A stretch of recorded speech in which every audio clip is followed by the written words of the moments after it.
Product design lens, if you're talking to somebody that wants to make a career change or wants to do something differently or sort of step into a different role, how do you advise them? Whether it's a friend, somebody that you're serving, how do you sort of think about that from a product design kind of standpoint?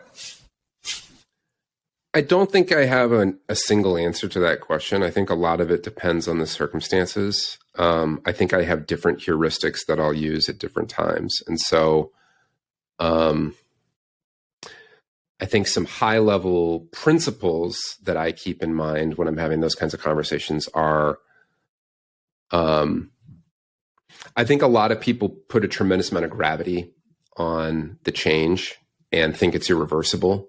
And I think in a lot of cases it's not. I think that, for example, somebody contemplating leaving corporate to go and build a startup, they think that if they step off the train, they will not be able to get back on if they need to. And that's not been my experience. I mean, I think that I know, a lot of my students, for example, from Kellogg came from a consulting background, and then they get bit by the entrepreneurial bug and they want to pursue something, and either works or it doesn't, but it's not as risky as they think. And so encouraging them to kind of think in, kind of 3-year buckets where it's like, I can try anything for 3 years. And if it doesn't work, I can change and I can go back.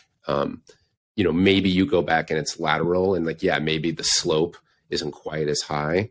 But it's not devastating. And then you've answered the question. Like, I wanted to, it's better than having never tried it and just sort of regretting not taking the step. I think another principle is try to get really clear on what you want your life to look like first, and then figure this out. And this is and it's understandable, right? Like our culture in particular, a lot of our identity is tied up in our work. I think you spend more of your waking hours at work than just about anything else. And so it takes up a material part of your life. But the framework I like to use is job, vocation, work, life. So job is what I do for money. Vocation is what gives me the most joy, which may or may not be my job. And a lot of times, like, the job can ruin it. Like, I love cooking. I cook for friends all the time. I think I'm quite good at it. I think if I opened up a restaurant, it would ruin it for me. I would hate the idea of making these 12 things over and over again. And just like, it would ruin it. So I have my job, I have my vocation. Work is the sum of lasting good that I create in the world. And so that was important to me because I think especially in venture, there's this idea of like, you have to make a dent in the universe, which they define as like building $1 billion company. And they need you to want to build $1 billion company because the way venture works is based on portfolio theory. I'm going to make 20 bets. One of them is going to work. That one had better be really, really great. And so I need to push you to make $1 billion company. And VCs will be the first ones to tell you, like, not every company should be a venture company, and you don't have to do that to be happy or whatever it is. But our culture has glommed onto startup culture so much that I think a lot of people think that they need that. And so that work lens was really important to me, to have a narrative that is more broadly applicable to people. Like the make a dent in the universe narrative is candidly a shitty narrative if you are not a startup founder, or if you're, if you're a stay-at-home parent, or if you work at a restaurant or whatever it is. And so I wanted to find a narrative that was valuable and helpful, kind of regardless of what your quote unquote job is.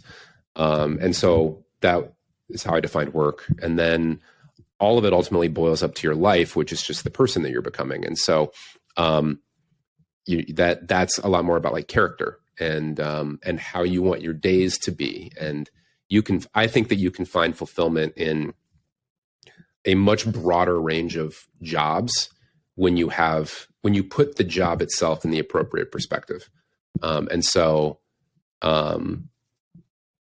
like, I've had conversations with people who are professionals, but like they're in tax, for example, and they're like, it doesn't connect to a vision or a mission that they feel deeply passionate about.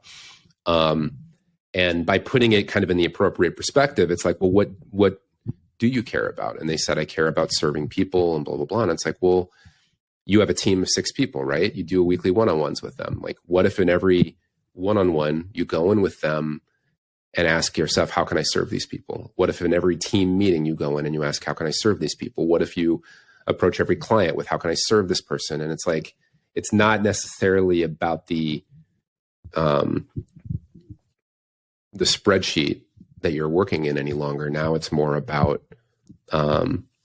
making a dent in this person's life, you know? And so I try to help people kind of get real clear on that stuff. And it's like, and visualize it. Like, how do you want your days to look and your weeks to look and your months to look? And like, how does this, what would be a job that would serve you well in that? You know, like the example again is like, a lot of people think that they need to build even people that want to build a company, they think that they need to build a tech startup. And it's like, you need to understand what you're signing up for. You know, like, you are going to be pushed to try to turn this thing into $1 billion company. You are going to need to work incredibly hard and for a long, 7 to 10 year time horizon.